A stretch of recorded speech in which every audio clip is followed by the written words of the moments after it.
Well, since a few of you were here, let me make a comment about cheating. On that first Hamlet quiz, I think the very first question was, where in Denmark is the play set? According to the play, it's set where? Elsinore. According to Google, it said at Kronborg Castle, which is the modern name for the castle, at Helsingor, which is the modern name for Elsinore. There were, I think, 3 people, maybe in this class, that had Kronborg Castle. No point, obviously, for that. I only took off, or I only did not give that point for my intro to lit students who've been doing this literally since the first frickin' quiz. They've been getting on Google. 0 points for the entire quiz, okay? I'm not there yet with y'all, but I might be. People think professors are stupid, that we don't know how to use Google too. Now, admittedly, the first time I had that happen in my intro to lit courses, I used DuckDuckGo because I think Google is Satan. And DuckDuckGo doesn't do all the following stuff, placing cookies and all that kind of stuff that Google does. So I would, type in, where is Hamlet set in DuckDuckGo? It did not give Kronborg Castle or Helsingor. It gave Elsinore, because that's what the play says. And I thought, So I loaded Google, typed it, very first thing. I was grading quizzes this morning. The first question on one of the quizzes is, name the poem by John Updike about the death of a family pet. Okay? Title is Dog's Death, right? Apparently what students typed into Google is Updike poem about death. Very first thing, and I can't remember the title, very first thing is a 2-word title, has nothing to do with Dog's death. So the first thing I did when I started seeing this same title show up on quizzes, pulled up Google, put in my full question, it gave Dog's death, because the question was very specific. I started narrowing it to, ultimately, Updike poem about death, and it gave the exact title. And I'm just in my first class with 18 students, and I've already got 3 or 4. Every single one of them an athlete. Which really pisses me off, because I was an athlete all through college. Okay? And not tooting my own horn, I didn't cheat. If I didn't know the answer, I didn't know the answer. But obviously also, we didn't have these wonderful things when I was an undergraduate student. The internet didn't exist. Which is why I harp on honor and integrity and some of those values that Shakespeare questions and discusses so much, okay? So, back to where we are. I didn't look at the exact line number. We're in Act 4, Scene 5, I believe it was, when Ophelia comes in, singing her little ditty, talking about all these flowers, and the flowers are medicinal herbs, rosemary and pansies, etc., okay? She leaves, followed by Gertrude, Laertes. Do you see this, O God? Now, is he saying what I just did? Do you see this, O God? Or is he saying to those around him, do you see this, oh God? Because the one's a prayer, the other is just merely an exclamation, okay? And the king replies, Laertes, I must commune with your grief, or you deny me right. That is, you deny my right. Why does he say I must commune with your grief? What does it mean in modern English? Oh man, that sucks. I feel for you. That's what he means. He's saying, let me grieve with you. Go apart, that is, go away for a few minutes or a while. Make choice of whom your wisest friends you will, and they shall hear and judge twixt you and me. That is, get your closest and wisest friends and let them judge between us, right? If by direct or by collateral hand they find us touched, that is, if I am in any way responsible for two different things. One, Ophelia's madness, and two, your father's death, we will our kingdom give, our crown, our life, and all that we call ours to you in satisfaction. Now, that's more for Polonius' death, obviously. Okay? But if not, he says, be you content to lend your patience to us. That is, if your friends say, Claudius doesn't have anything to do with it, be patient. And he says, and we shall jointly labor with your soul to give it due. What's the next word? Content or content? Content is the stuff of something. Content means what? We usually only use that when we add the ment onto it. Contentment. We will give your soul due satisfaction, is what he's talking about. Well, what's the satisfaction Laertes' soul requires? Revenge. Hypothetical. Totally hypothetical. Not a wrong or a right answer. If Laertes were to find Hamlet praying, like Hamlet found Claudius, would he stop? No. And not kill him? Probably not. Okay? So, Laertes says, fine, let this be so. His means of death, that is, how Polonius died, his obscure funeral. What does obscure literally mean? Dark. Hard to see. How was his funeral obscure? It didn't follow the proper rites. It didn't follow the proper. It was at night. Dark. It wasn't public. What kind of funeral, so to speak, should Polonius have received? State funeral. State funeral. He was the chief advisor. Now, in the United States, we don't give state funerals, if a member of the cabinet dies, because who really cares? But, other than their family, obviously. But, if the person is a long-serving senator, and by the way, I totally disagree with this, okay? If the person is a long-serving senator, they often receive the equivalent of a state funeral. When McCain died, when Feinstein died recently, last year, they both laid in the rotunda of the Capitol. Previously, that only happened for whom? Well, originally, presidents, and then it got expanded to Supreme Court justices. Now, senators, 20 years from now, who's going to be included there? My fear, okay? No basis. CEOs, lobbyists, people who donate tons of money to whatever the party, whatever the apparatus, whatever the candidate. We've opened a dangerous can of worms, okay? I mean, Washington was against the original one, was against all of that. He was against entirely looking at the president as being in any way higher than any one of us, which is why he went back to Mount Vernon.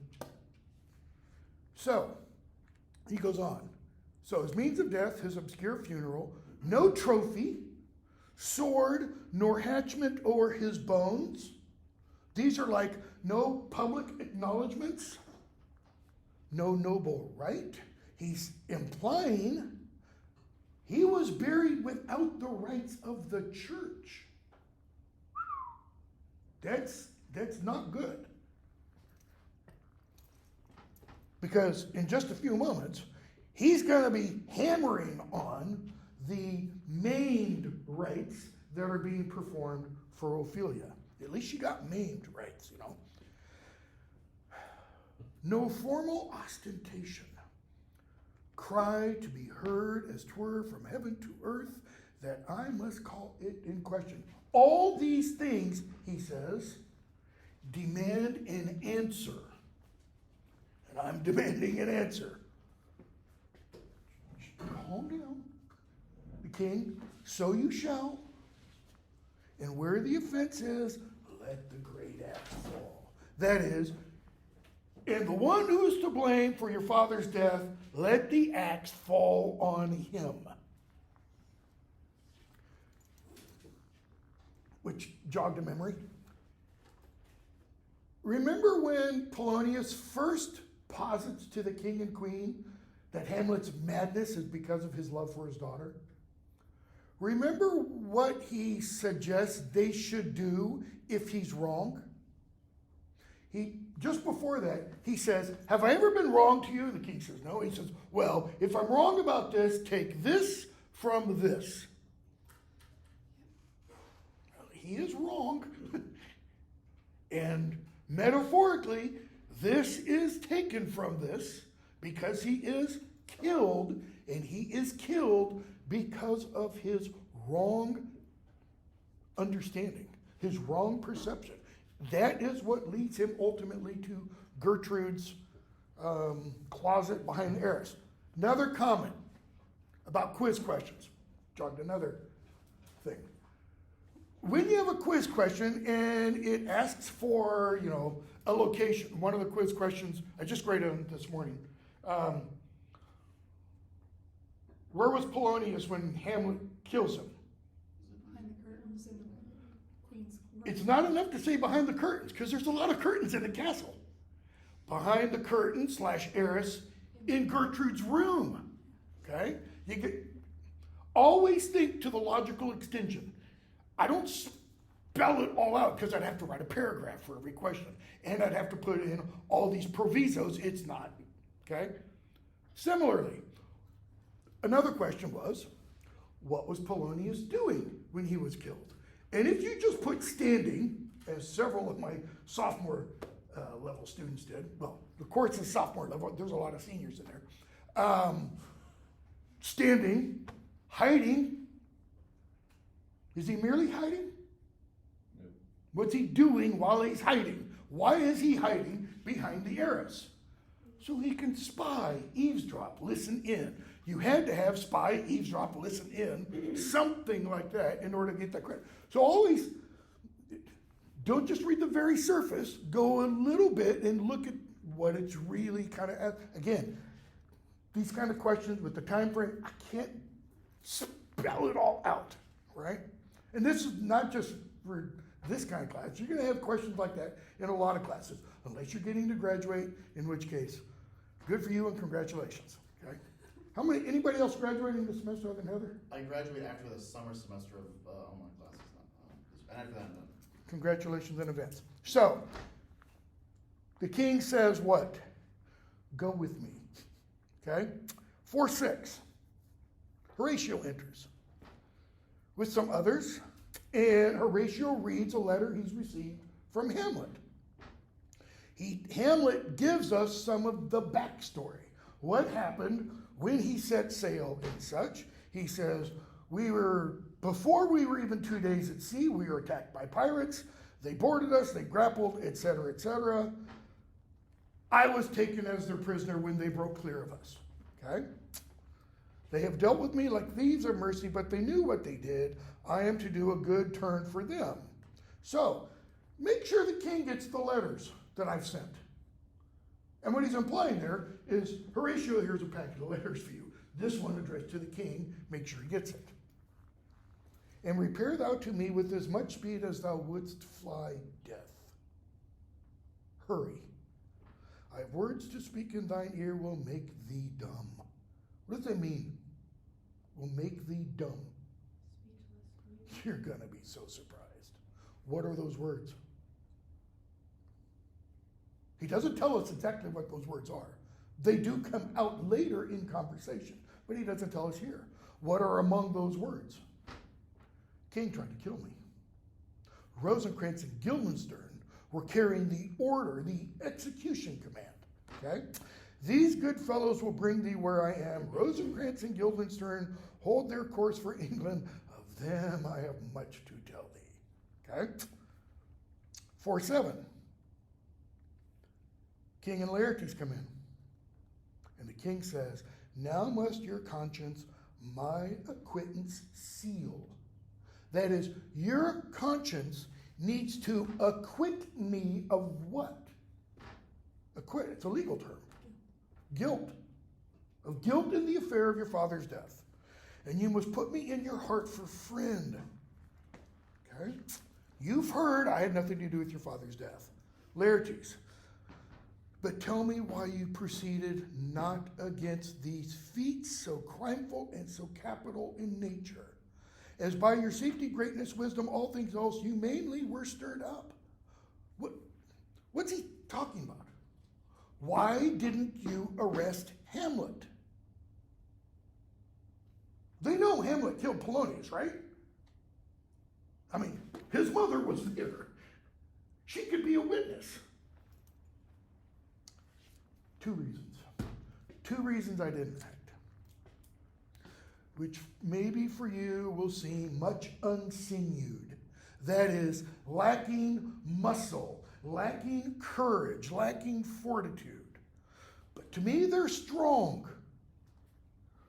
One, his mother lives almost by his looks. His mother is so, to use a word in a wrong context, but it fits, infatuated with her son. Not infatuated, this false kind of love, but she looks at Hamlet and the world revolves around Hamlet, so to speak. And for myself, interesting, he says myself and not ourself. It's one of the only times he uses the singular pronoun throughout the play. And for myself, my virtue or my plague, be it either, that is, either it's some virtuous behavior on my part, or it will be a plague for me. She is so conjunctive. What does that conjunctive mean? Literally joined to. She is so conjunctive to my life and soul that as the star moves not but in his sphere, I could not but by her. He can't do anything that will disappoint Gertrude. The other motive, so I wouldn't do anything that upset her. The other motive, why to a public count I might not go, that is why I didn't bring him before the public, have a trial and such, is the great love the general gender bear him. The general gender, that just refers to the common people. Not using gender in the sense we use it. Who, okay, so the people out there, dipping all his faults in their affection, work like the spring that turneth wood to stone. Old myth. He's saying they see all of Hamlet's faults. Or, if they were to see what Hamlet did, what would they say about it? It must have been justified. Must have been justified. Why? Because Claudius has already told us the public is in love with Hamlet. They look, and the emphasis that he makes is on Hamlet's appearance. They're like, look at him. Somebody like that could never do anything wrong.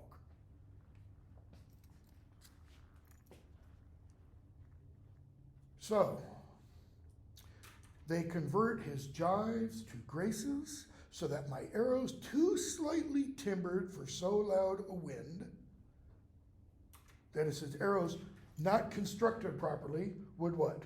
Would have reverted to my bow again. If I were to go after Hamlet, what would have happened?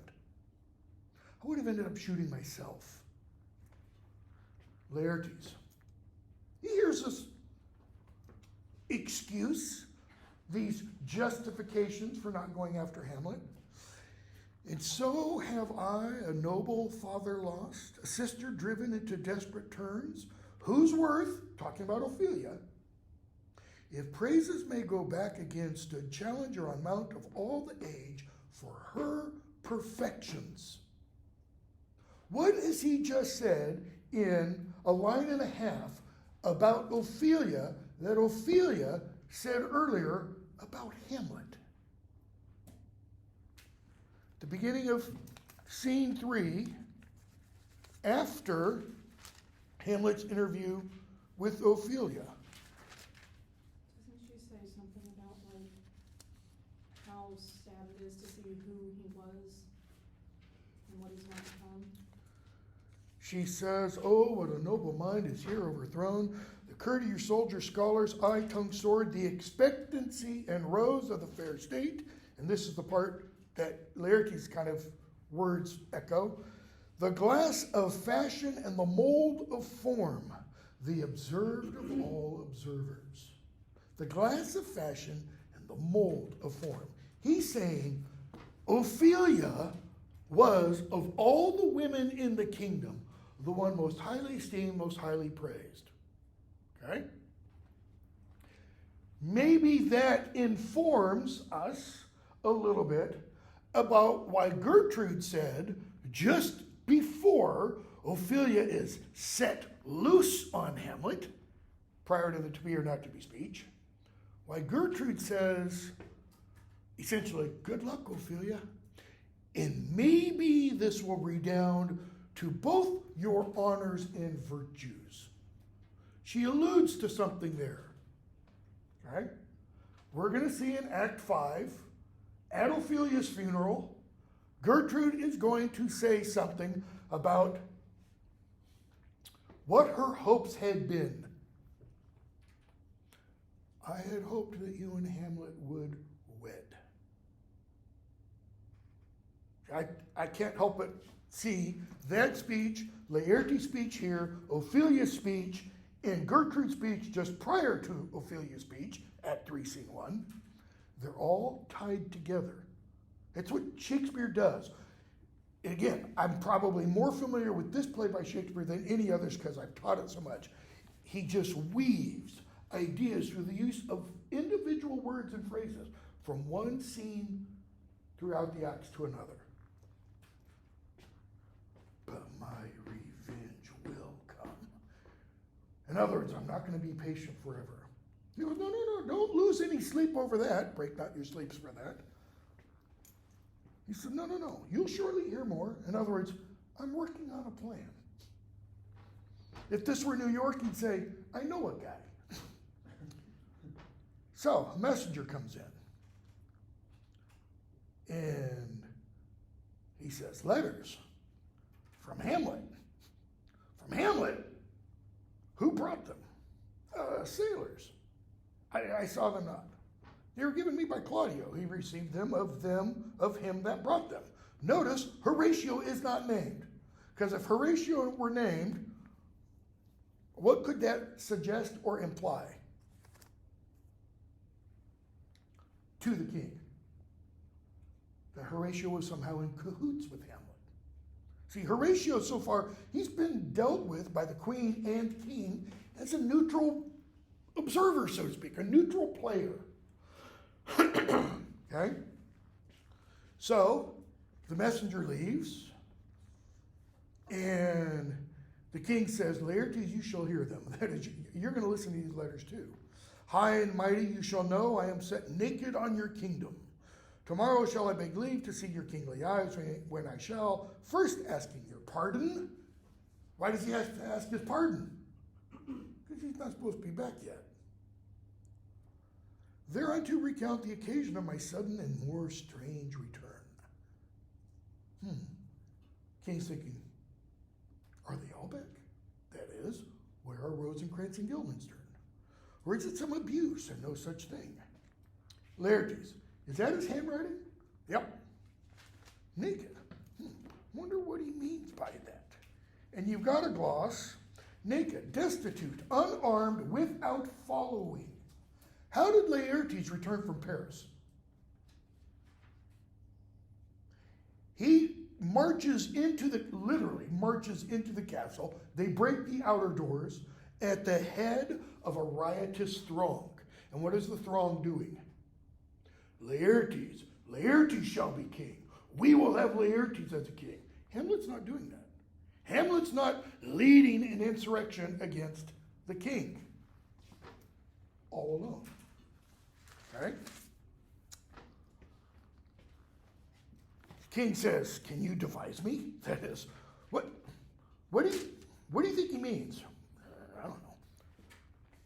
So, Laertes goes on though, but let him come.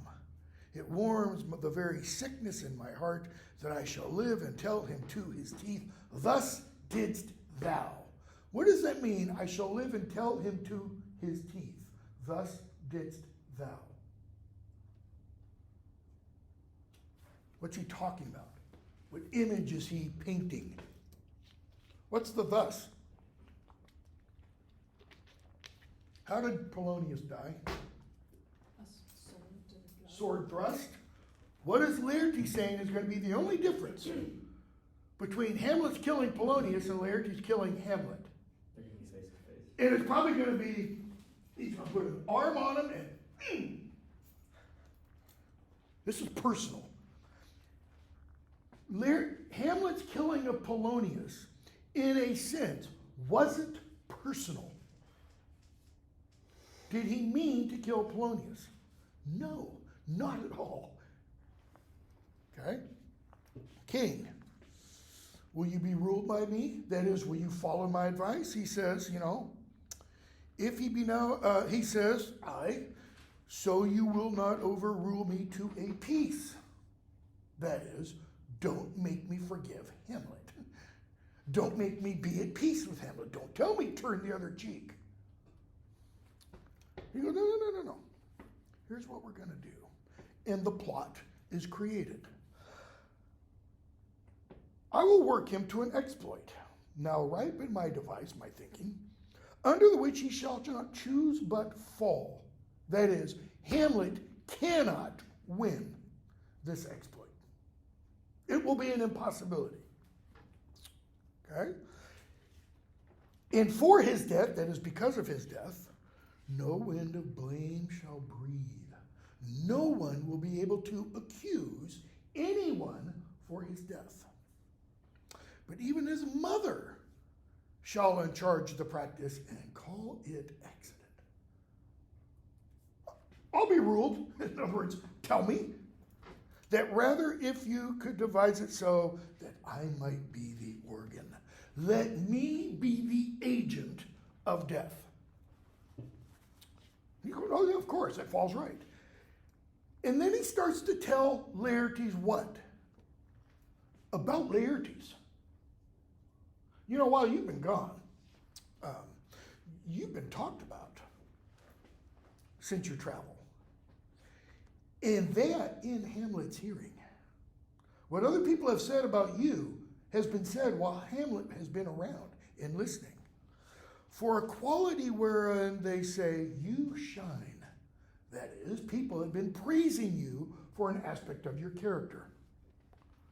Your sum of parts did not get together pluck such envy from him as did that one. That is, people praise you up one side and down the other. All that stuff didn't matter. It's this one thing about you. Ooh, that really bothered Hamlet. That aroused his envy. What? Laertes wants to know. A very ribbon in the cap of youth. What does that mean? It's like a laurel. It's like a victory sign. The light and careless livery, let me see here. 2 months ago, there's a gentleman here of Normandy, Frenchman, etc. And talk about him a little bit. His name was Lamore, it's unimportant. He says, he goes on, 96. He made confession of you and gave you such a masterly report for art and exercise in your defense, that is, the defensive arts, Harry Potter, defense against, the defensive arts, and for your rapier most especial, his use of a rapier, that he cried out 'twould be a sight indeed if one could match you. Okay, this is said in Hamlet's hearing. This report of his, did Hamlet so envenom with his envy. And what does it mean to envenom? To poison. What did it do? It poisoned Hamlet's envy. Meaning, what does Hamlet, according to Claudius, now think he needs to, must do to defend himself, like his honor? He's got to prove himself against Laertes. Apparently, Hamlet has an ego. Because you only act out of envy like that because your ego has been bruised. That he could nothing do but wish and beg your sudden coming over, that is, come back from Paris, to play with you. Why to play? What are they talking about, first of all? Not a sword fight. This is a fencing match. Okay? We call the rapier that he's talking about more like a foil. All right? Or it's a foil, which is a long, the actual blade is square, and at the point where it attaches to the hilt, it's about 1/2 inch to 3/4 of an inch diameter, probably more like 1/2 inch. My dad used to have one. And it's about 4 feet long, and when you get down to the end of it, that squared rod, so to speak, comes to a point. Okay? Like a pin almost. And in a normal fencing match, not a fight to the death, that tip is, to use the language that's going to be used, baited. You've got a plastic or a rubber or wooden tip on it so that when you hit somebody with it, you don't get punctured. Because the way you score points in fencing is by hitting the tip against specific parts of the body. If you hit somebody with the side of a foil, no points. And it's the first person to 3 wins. So you hit them like this, and you know you've hit them with the point, even if it's baited, because the foil will bend. It's that flimsy. Take the baiting off, and it'll go right through you like hot knife through butter, because it's so sharp. So, he wants to play. He wants a fencing match with you. Fencing today is an Olympic sport, as an example. So, Laertes, so what? Notice, Laertes, for being a university student, he's not picking up on what Claudius is saying. Was your father dear to you? Or are you like the painting of a sorrow, face without a heart? What do you mean? Because them's fighting words. Why do you ask? Not that I think you did not love your father, but that I know love has begun by time, blah, blah, blah, blah. So, that we would do, we should do when we would, for this would, 1:19 and following, this wood changes and hath abatements, related to bait that I just mentioned, and delays as many as there are tongues or hands or accidents. And then this should, that is, an action one should do, an obligation, what? Is like a spendthrift sigh that hurts by easing. But to the quick of the ulcer, in other words, to get to the point. I think he's been around Polonius a little bit too long. Hamlet comes back. What would you undertake to show yourself indeed your father's son, more than in words? Notice the emphasis on the difference between deeds and words. What would I do? I'd cut his throat in the church. That's it, we'll be at Mass and I'll just walk right up behind him as he's getting ready to take the communion away from him.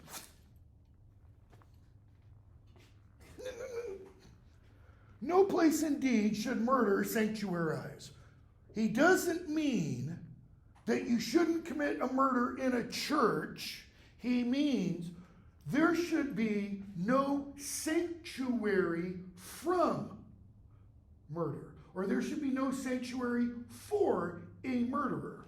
Well, if that's what you have to do, Laertes killing him in the church. Revenge should have no bounds. Yes, this is a strange form of Christianity. It's because it's a revenge play. Okay? So, stay in your chamber. Hamlet returned, shall know you're here. Will so praise you and we'll varnish on what the Frenchman said, that is, we'll add gloss and luster to it, that he, Hamlet 135, being remiss, most generous, and free from all contriving. What does he mean, Hamlet being generous and free from all contriving? I always make references to the Harry Potter books because I've taught them a lot. There's a scene in book 4 where Harry does something good for somebody else. A person that is revealed at the end as a leader of the evil forces says to him after he's captured Harry, decent people are so easy to manipulate. Why? They're trusting. Decent people think what about other people? Shakespeare says this in King Lear. They think the best of others. They think, well, I'm a decent person. Therefore, Zev's a decent person too. And Archer's decent, and Heather's decent. And not always the case, right? Because when Shakespeare has somebody say that, the person that the decent person thinks is decent turns out to be the villain. So, he says, he's most generous and free from all contriving. That is, Hamlet doesn't plot and create conspiracies. I'm reminded of the Bugs Bunny cartoon where he says at one point, he don't know me very well, do he? He will not peruse the foils. This is his point. Hamlet, being trusting, won't take the foils and look at them from end of the handle, the grip, to the point. He will just trust. This is a match. It's not to the death. So that with ease or with a little shuffling, you may choose a sword unbaited, one that doesn't have a dull tip on it, and in a pass of practice, run him through. Because this is where you want to aim your sword, your foil point, the upper body. Okay? Laertes, I'll do it. So what's the first way within the plotting? Hamlet will die. He'll get run through. Okay? And for that purpose, I'll anoint my sword.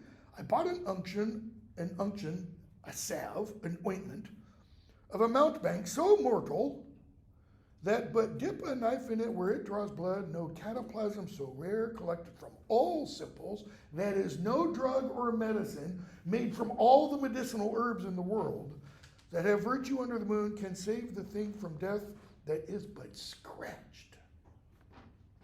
It's the ointment version of like VX or sarin gas. It just, a little bit and we're all dead. So what's the second way Hamlet may die? Poisoning with the rapier. Because notice, he doesn't have to puncture him. He can merely scratch him and he'll die. It won't be immediate. It'll take a little bit. Okay? King. Let's think a little bit more about this. It's like he's a NASA engineer. We've got redundancy. Now we need to have redundancy. We have to have backup generators.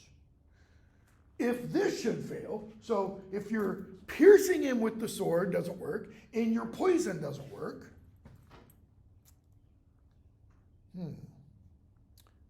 we need another way.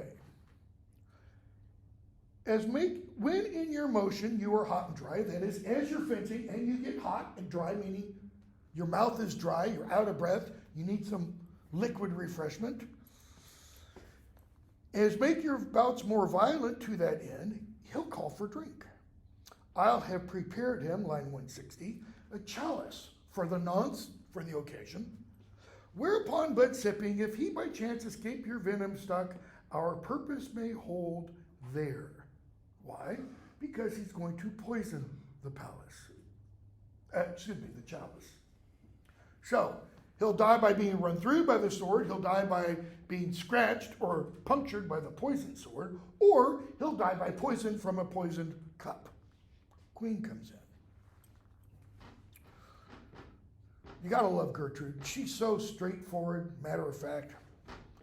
One woe doth tread upon another's heel, so fast they follow. Kind of interesting language when you think about Hamlet at the beginning of the play. Because what is the one woe that is followed upon the other's heel? The other's heel, his father's death. The new woe, his mother's marriage. Your sister's drowned, Laertes. No beating about the bush. No, Laertes, can we go sit down for a while? Let me get you a drink. I need to talk to you about something. It's just, she's dead. Drowned? Where? And she gives us this wonderful image. If I had time, actually, I don't think I have it here. I've got a painting by Rossetti, 19th century pre-Raphaelite poet, and it's of Ophelia lying in this pool. I think it's Rossetti. Ophelia lying in this pool, and she looks like Helena Bonham Carter when Helena Bonham Carter was young and just absolutely gorgeous. Watch Room with a View. She was like 19 when she did that. Hair, the whole 9 yards. And it's Ophelia lying on her back in the water, her gown draped all out around her. I mean, it's like 10 feet. This thing's massive. And her hair is splayed out behind her. And she's just there, floating. There lies a willow, grows a scantha brook, that shows his hoar leaves in his glassy stream. There with fantastic garlands did she make of crowflowers, nettles, daisies, long purples. The liberal shepherds give a grosser name, but our cold maids do dead men's fingers call them. So she's weaving this wreath out of these flowers. There, on the pendant boughs, her crowned weeds clambering to hang. So, willows often grow on banks of rivers, and they lean over the rivers. Okay? So she climbs out on this bough, on this branch, to hang this wreath. She's decorating the tree, in other words. And what happens? An envious sliver broke. A branch broke. 174, I'm just curious. Oh, envious sliver, malicious branch. How's that for a pathetic fallacy? That branch had her caught and goes, damn evil woman, I'm gonna kill you, you know. Gotta wonder what Shakespeare was eating that day. Anyways, when down her witty trophies and herself fell in the weeping brook, her clothes spread wide, mermaid-like a while they bore her up, which time she chanted snatches of old lauds, old hymns. That's what lauds are, right? As one incapable, meaning unknowing of her own distress, or like a creature native and endued unto that element. She's like a watery tart, who brings up a sword out of the mead, so say Monty Python.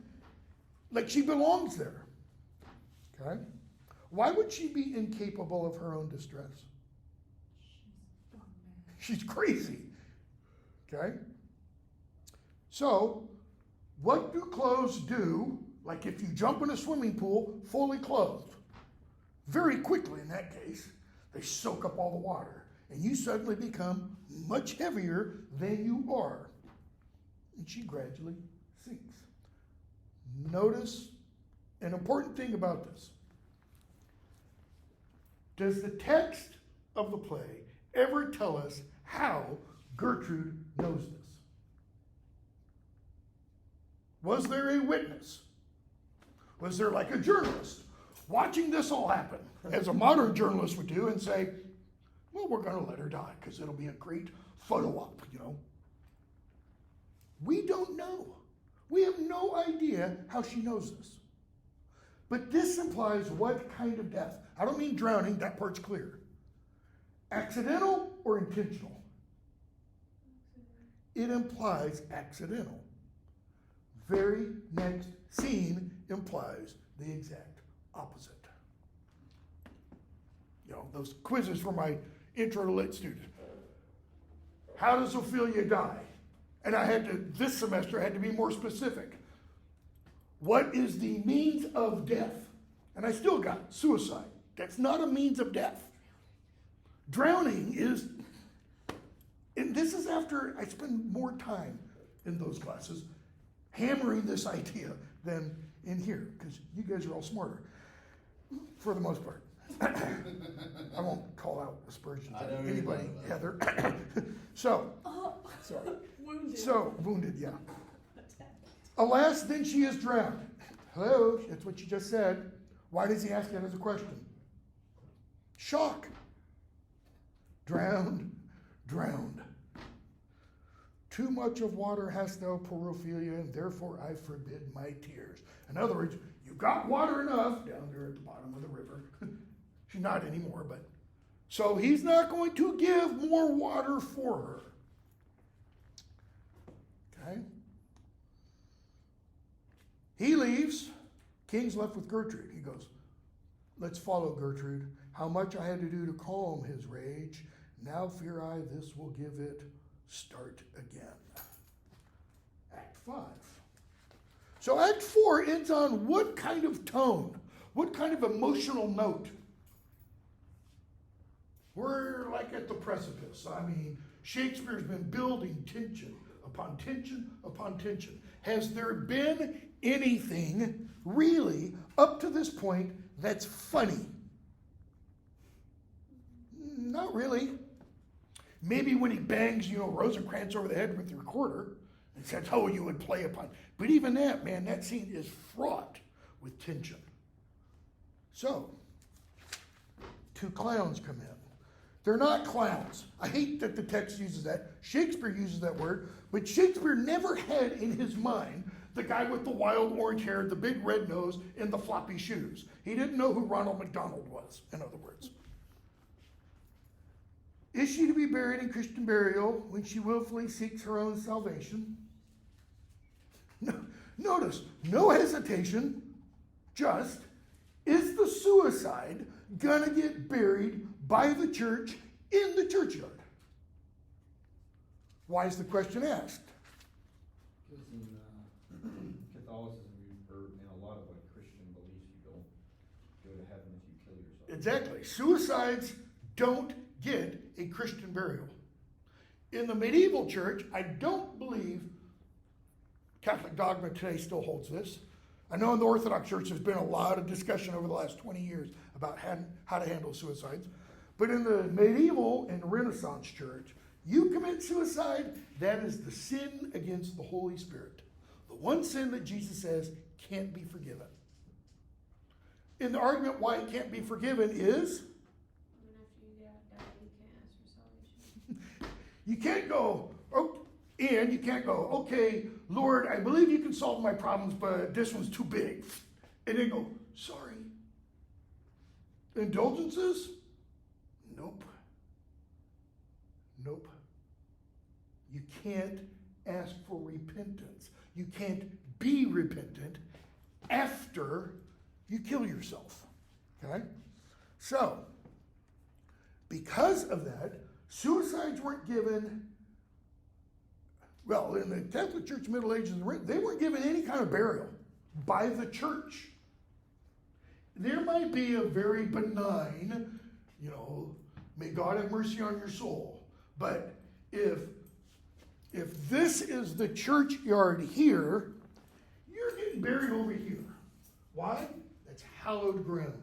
That's holy ground. Nothing unholy, like the corpse of a suicide, gets placed in it. Second, gravedigger. I tell thee she is. Therefore make her grave straight. The crowner has sat on her and finds a Christian burial. Now, make her grave straight. Your gloss says 2 things. Straightway, that is immediately, but also with a pun on straight, that is, don't make it big. A modern plot is basically 3 feet by 6 feet, and 6 feet deep. Not in Denmark. Why? Because they're reusing old graves. Okay? Straight can mean something else also. It was a tradition of the church for graves to be oriented. What does that word literally mean? Facing east. East. Bingo. East and west.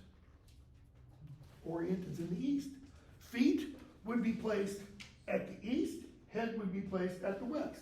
Anyone has their guess as to why? To look towards the sun. That's that. Okay. Keep going. Resurrection. What happens? The body goes, and you're now facing east. You're facing the rising S-U-N, or as John Donne puns on it, S-O-N, in his hymn to God the Father, Good Friday, 1613, riding westward. So, the crowner, that is coroner, hath sat on her, doesn't mean he's literally sat on the body and said, No, there's been a coroner's inquest. Why? British practice, when the death was unclear, you had to have a coroner's inquest. Okay? Today, little side note, if a massive treasure is discovered, buried in the ground somewhere, and there's an indication that there might have been a burial, a human burial, in that deposit, there has to be a coroner's inquest to determine whether or not there was a burial. If it was a burial, then all the quote-unquote treasure that is in that tomb belongs to the person on whose ground it is found. This is treasure law in Great Britain. Why? Treasure law. It's literally the case. Because it was never intended to be dug back up. If it's determined to be treasure and not grave goods, it belongs to the country. Why? It was only deposited there temporarily. Somebody planned to come back later and dig it back up. One of the greatest discoveries of the 20th century was in 1938, Sutton Hoo, massive Anglo-Saxon burial. Evidence entered into the coroner's inquest to suggest it was burial were several passages from the Old English poem Beowulf that talked about a body, blah, blah, blah. And there was slight evidence it was probably a body. All the stuff became the property owner. And she immediately handed it over to the crown. Said, I can't keep this. Belongs to everybody. Okay? So, has to be a coroner's inquest. First clown. How can that be? How can it be that she was determined to be Christian or gets a Christian burial unless she drowned herself in her own defense? Notice what he's just suggested. And we've heard language similar to this earlier. We were told by either Gertrude or Claudius when Ophelia first comes in, acting a little bit beside herself. They tell Horatio, go and stand, be with her so that her warring with herself does not bring her to harm. Warring with herself, that implies what? That there's some kind of division, that the self is divided. Did she kill herself in her self-defense? Must be, the first clown says. It must be say, often dindo, it cannot be else. And you got a gloss down there. Comic mistake. Why? Because he's a clown, he's a moron, he doesn't know Latin. 4, se defendendo, a term used in verdicts of self-defense. Self-defense is always, you're not guilty for the crime of killing someone.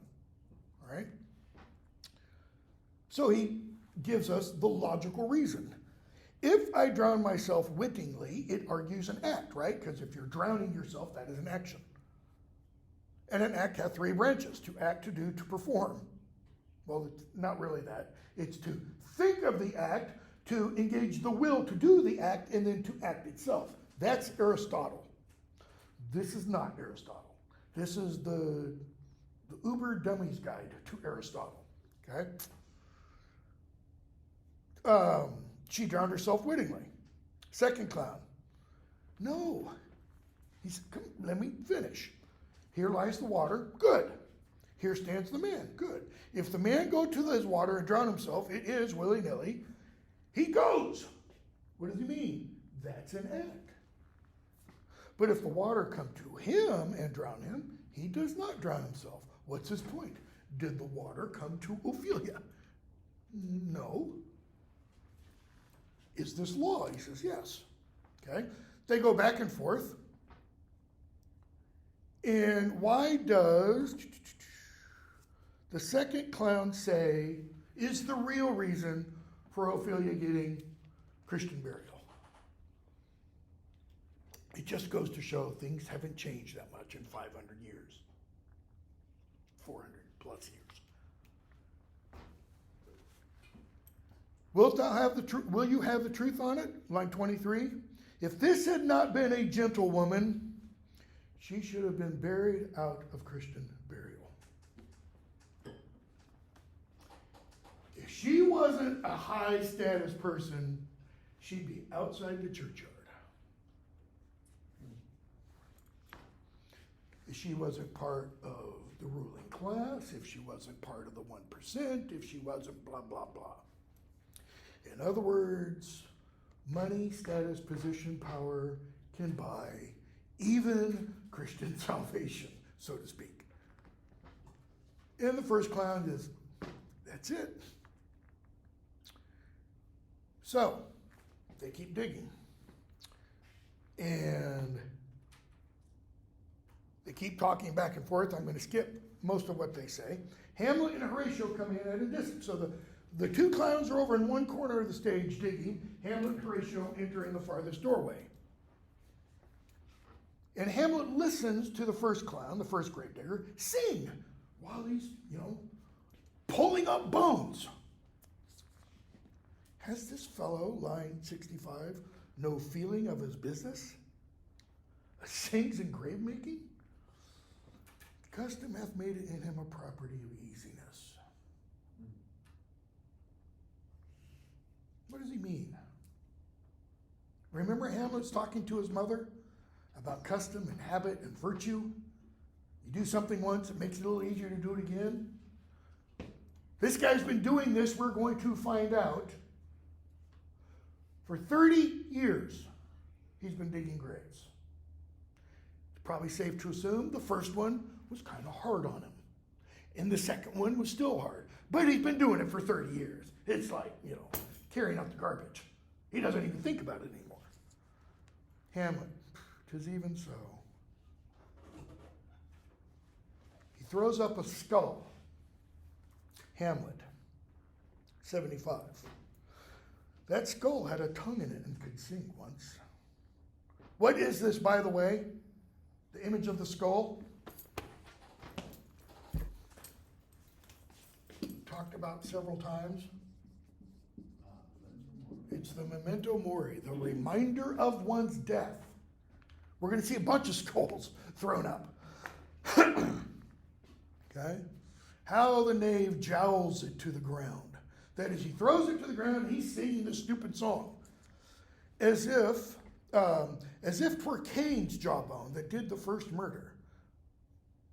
Why does he mention Cain of all people? He killed his brother.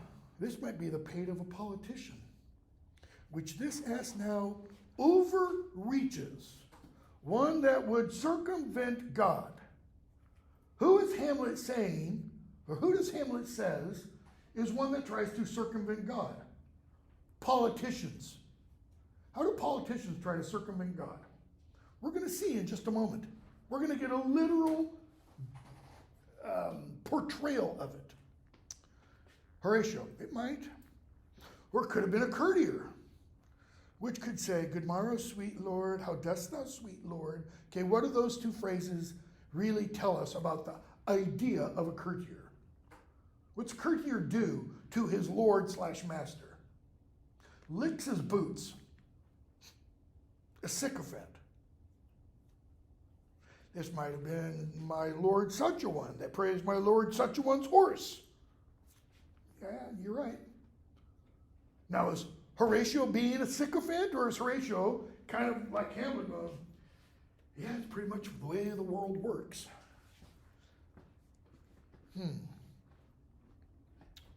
First clown throws up another skull. Hamlet, 98.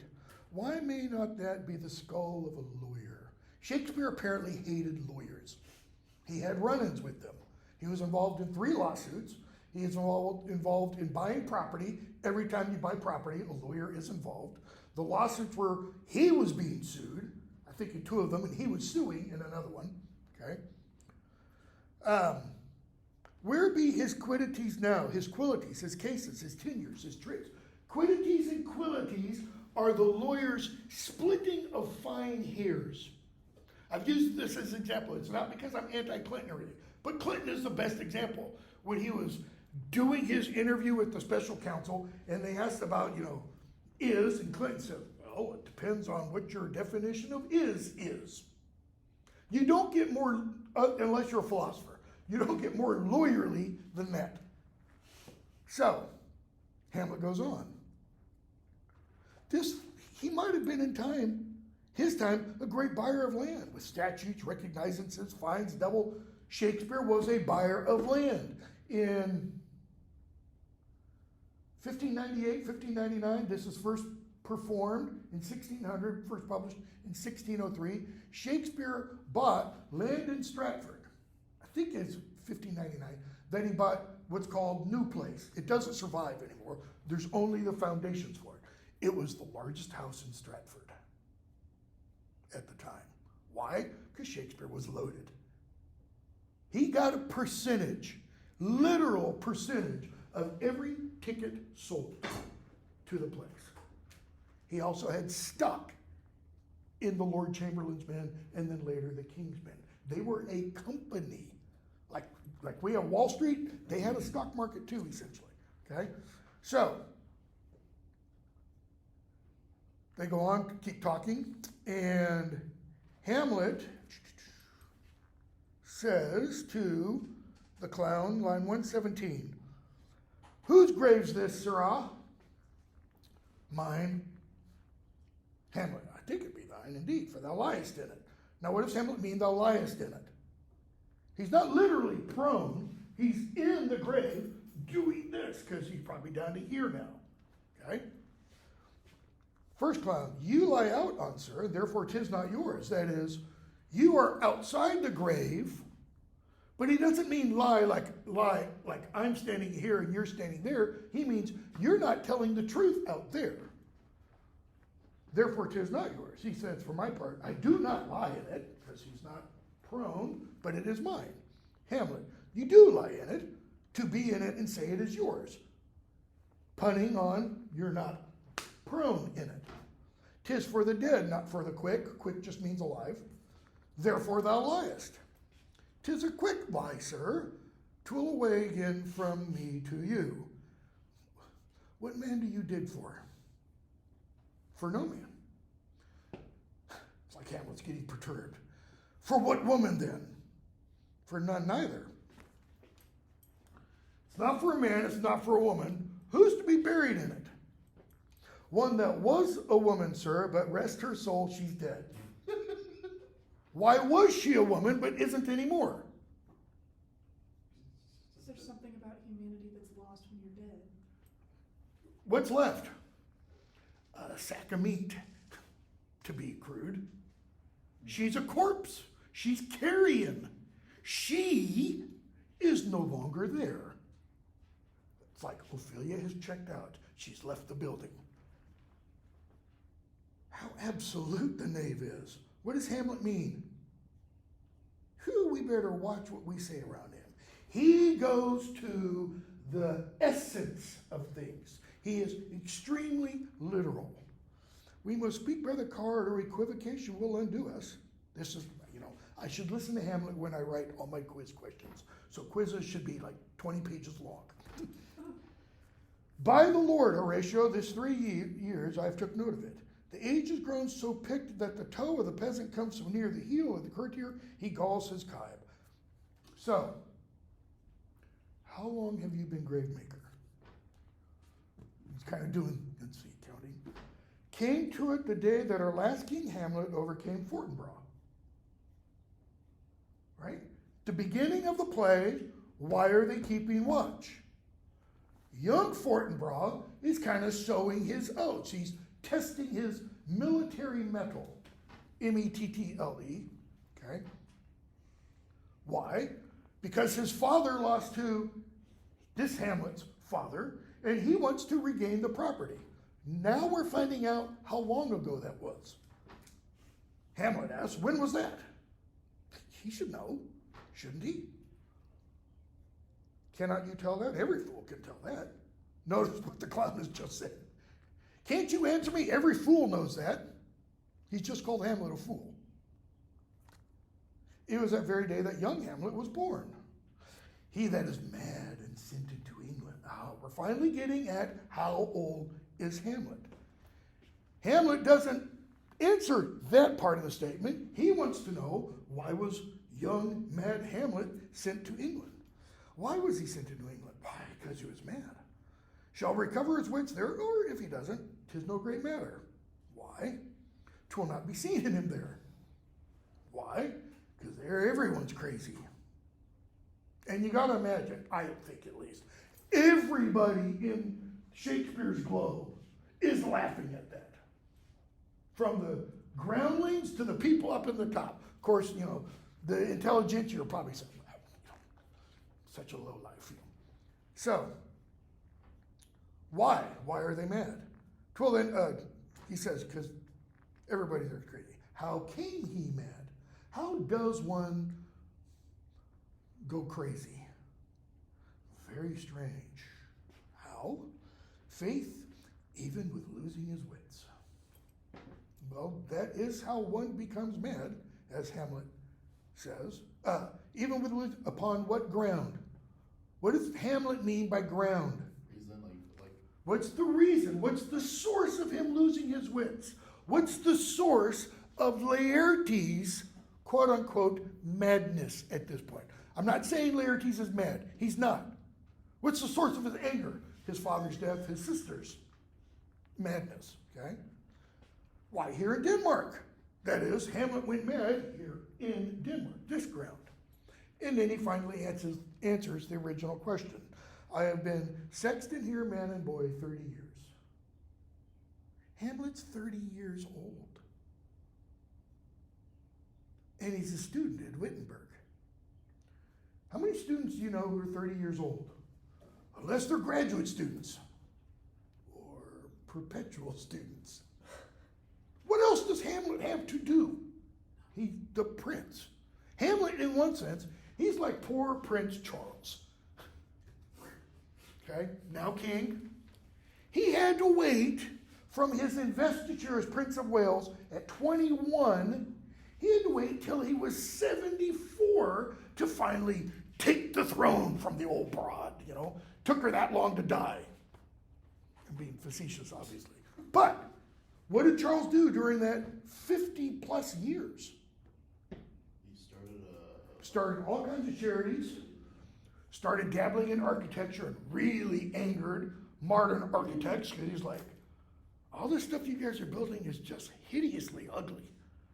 Let's go back to nice 17th, 18th, and 19th century, you know, Georgian facades and colonnades and such. Go to London today.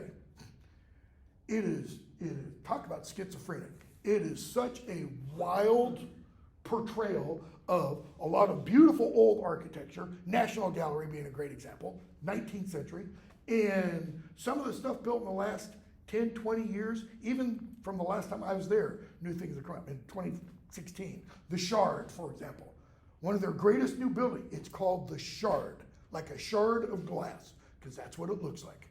Looks like someone broke a window pane, got a piece of glass like this, and stuck it in the ground. It's the highest building in London. You can see it from everywhere. Anyways, 30 years. Does Hamlet come across in the rest of the play like a 30-year-old? No. How old does he seem? like roughly our age, or maybe younger. Mid-20s. 18 to early 20s, maybe mid-20s. Interestingly, a bunch of students on one of my quizzes said he was 16. And I immediately started on Google. And there are some Google things that suggest he's 16. Anyways, so they keep talking. Hamlet asks, how long will a body stay like this? And he says, depends. 9, 10, if it's a tanner, longer. Why? Because tanners who are tanning hides are working with chemicals that does what? Preserves their skin. Okay? He throws up another skull. He says, this one's been here for 23 years. Whose? He says, it was Yorick's skull, the king's jester.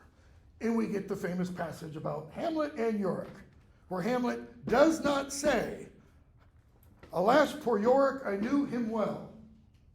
Just like in Casablanca, Rick never says, play it again, Sam. He just says, play it again. Okay? But he did know Yorick. Yorick was a jester. What's a jester? A professional fool, a professional clown, juggler, joke teller. Okay? And Hamlet gives this long talk about what he remembers riding on Yorick's back, arms around his neck, listening to his jokes, all the fun he had, because Hamlet was 7 when Yorick died. And he goes, wow, he stinks. Tell me one thing, Horatio, what's that? You think Alexander looked like this in the earth? Who's Alexander? Great. The Great. Probably. Smelt this way? To what base uses we may return, Horatio? Now, when the king asked Hamlet, where is Polonius? How did Hamlet respond? At supper. At supper. Not where is eaten, but where is eaten. A certain convocation of politic worms are even at him now. And he goes on to talk about your fat emperor and your lean beggar are nothing but variable service to one table. What's the one table? Death. The end.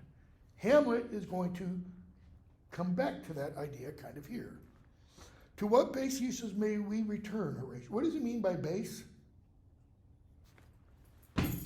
Base. The base we stand on. What is the base we stand on?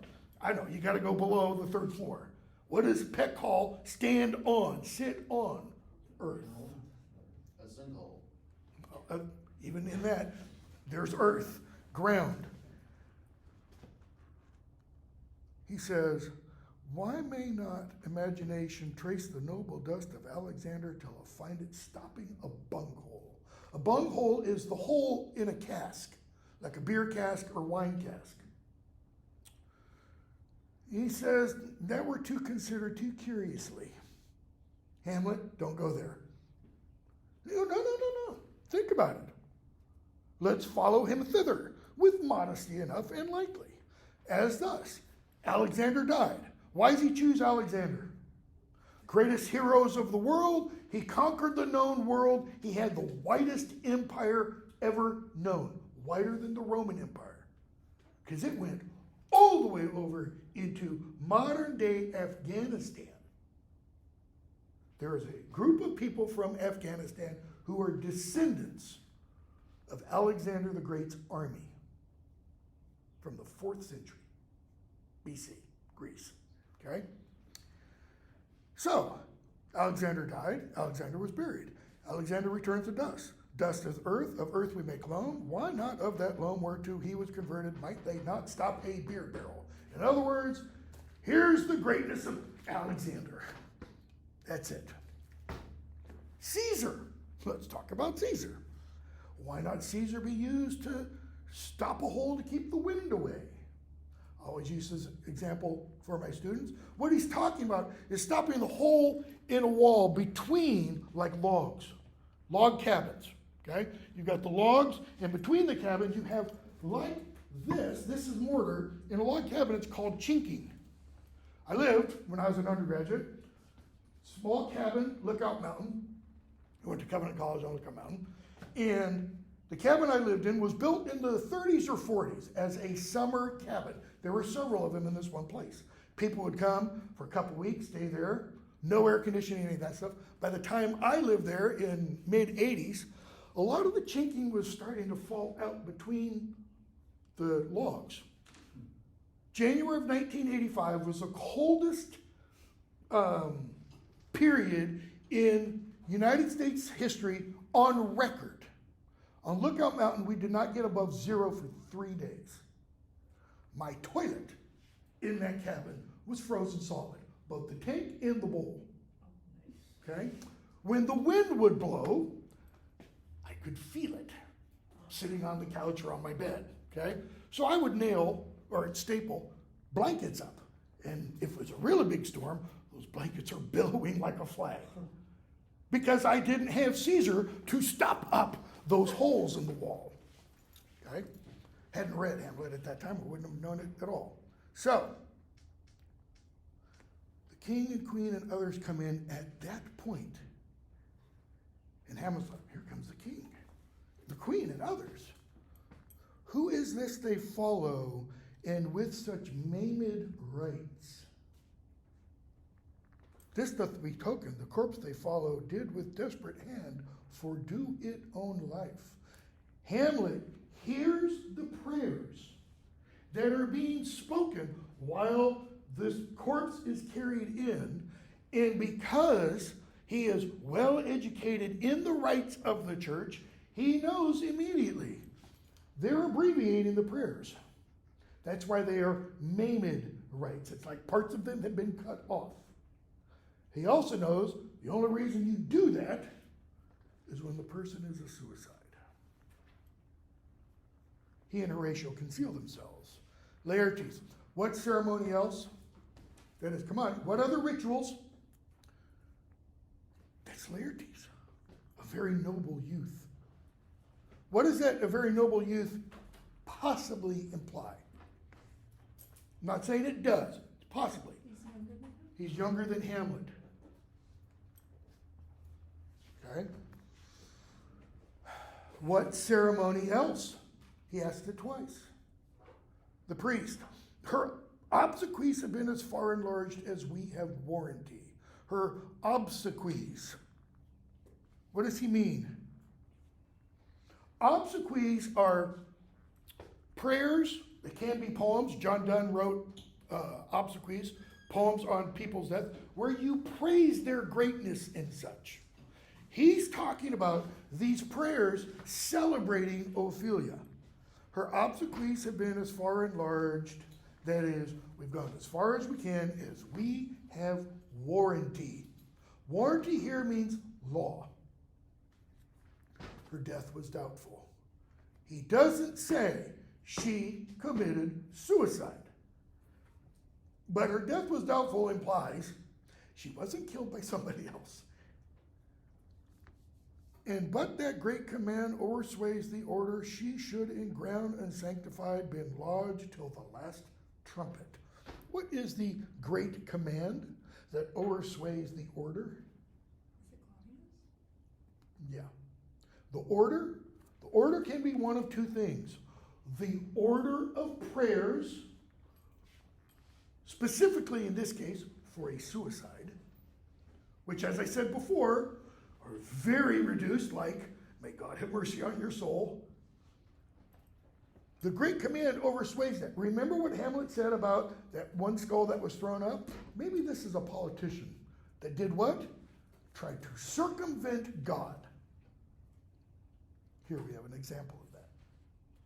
Claudius is circumventing God by ordering the priest. Listen, you damnable priest, you will give these prayers for her. This is an indication of the time and place in which this play was written, not the time and place in which the play occurs. Who's the head of the English church? At this point in time, it's Queen Elizabeth. The crown, the person who holds the crown, is the person who commands total authority of the Anglican Church. The crown tells the Archbishop of Canterbury how high to jump. And the Archbishop says, yes, ma'am. Okay? That's what led to Thomas of Becket's death in 1170 something. Okay? He goes on. For she should in ground unsanctified been lodged till the last trumpet. For charitable prayers, that is instead of charitable prayers, that is prayers of love toward and for her, betokening, begging God's mercy on her, she should get what? Shards, flints, and pebbles should be thrown at her. It's giving us an indication of how suicide was looked at. Throwing rocks at the dead guy. Whew. Yet here she is allowed her virgin krantz, that is, prayers, her maiden instruments, and the bringing home of bell and burial. Bell is referring to the bells on a censer that the priest would wave around the body, the censer, the smoke coming up from the censer, being physical manifestations or representations of the prayers ascending to God. Laertes, must there no more be done? I mean, bear in mind, this is a grieving brother. No more be done.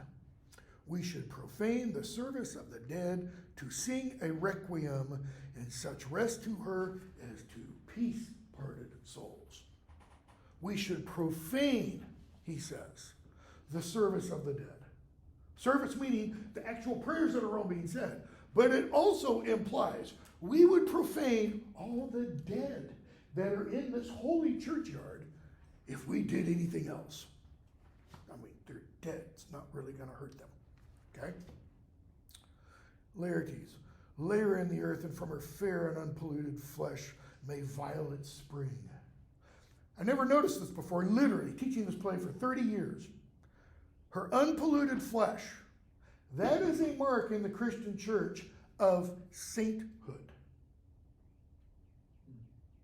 The body has to be, quote unquote, incorrupt. It doesn't mean there's no corruption, but it means if you dig somebody up after 20 years and there's still a body and there's flesh and you can make out the face and there's hair, that person is a saint. It's one of the signs, okay? So, he says, from her unpolluted flesh, uncorrupt flesh, what? Flowers will spring. I tell thee, churlish priest.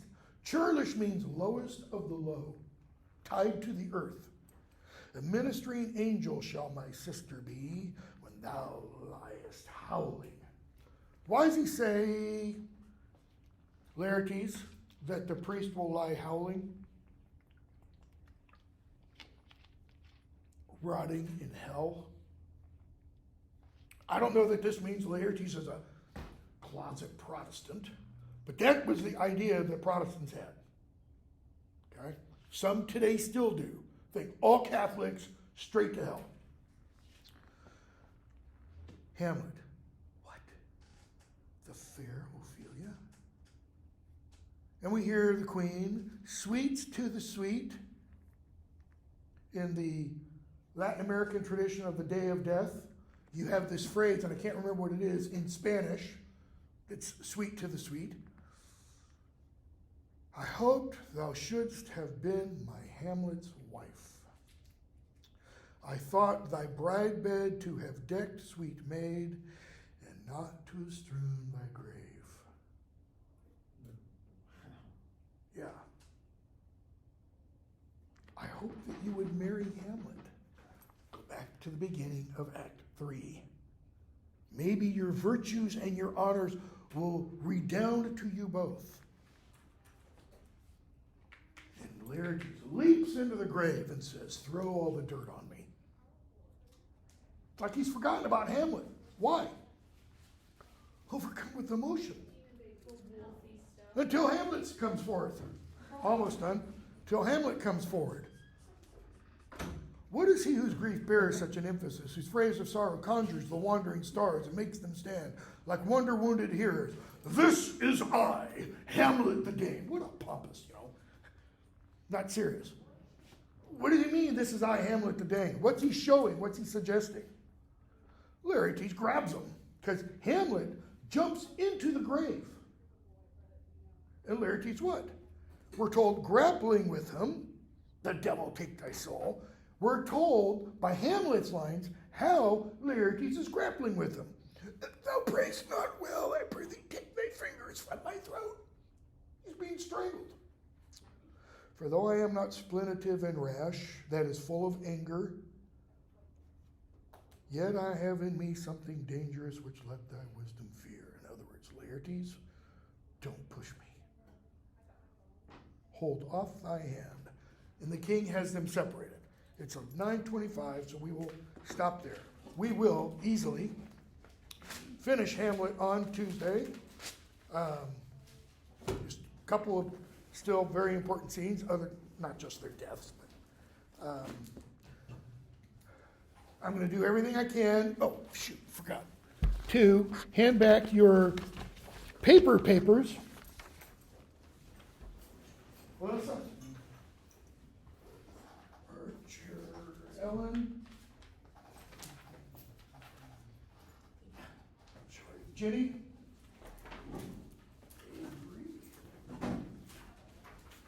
I was generally much more impressed by these, or y'all did, most of you did quite a bit better on these. Zev?